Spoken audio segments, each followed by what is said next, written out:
भूविज्ञान मंत्रालयाच्या 4797 कोटी रुपयांच्या पृथ्वी विज्ञान योजनेला केंद्रीय मंत्रिमंडळानं आज मंजुरी दिली।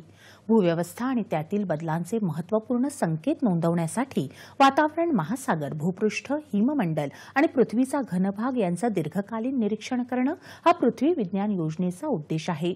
तसंच हवामान बदलाचं विज्ञान समजून घेणं आणि हवामान, महासागर यासंबंधीचे धोके समजून घेण्यासाठी त्यासंदर्भात अंदाज वर्तवण्यासाठी प्रारूप व्यवस्था विकसित करणं हा देखील या योजनेचा उद्देश आहे। अयोध्येतल्या विमानतळाला आंतरराष्ट्रीय विमानतळ घोषित करून त्याचं नामकरण महर्षी वाल्मिकी आंतरराष्ट्रीय विमानतळ अयोध्याधाम करण्याच्या प्रस्तावालाही केंद्रीय मंत्रिमंडळानं मंजुरी दिली आहे। निव्वळ शून्य कार्बन उत्सर्जनाच्या भारतीय रेल्वेच्या अभियानासाठी भारत आणि अमेरिका यांच्यातल्या सामंजस्य करारालाही केंद्रीय मंत्रिमंडळानं आज मंजुरी दिली।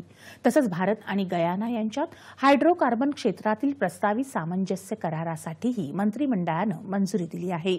इस्रो आणि मॉरिशस संशोधन आणि नवोन्मेष परिषद यांनी छोटे उपग्रह विकसित करण्याबाबत सहकार्यासाठी केलेल्या सामंजस्य करारालाही केंद्रीय मंत्रिमंडळानं आज मंजुरी दिली।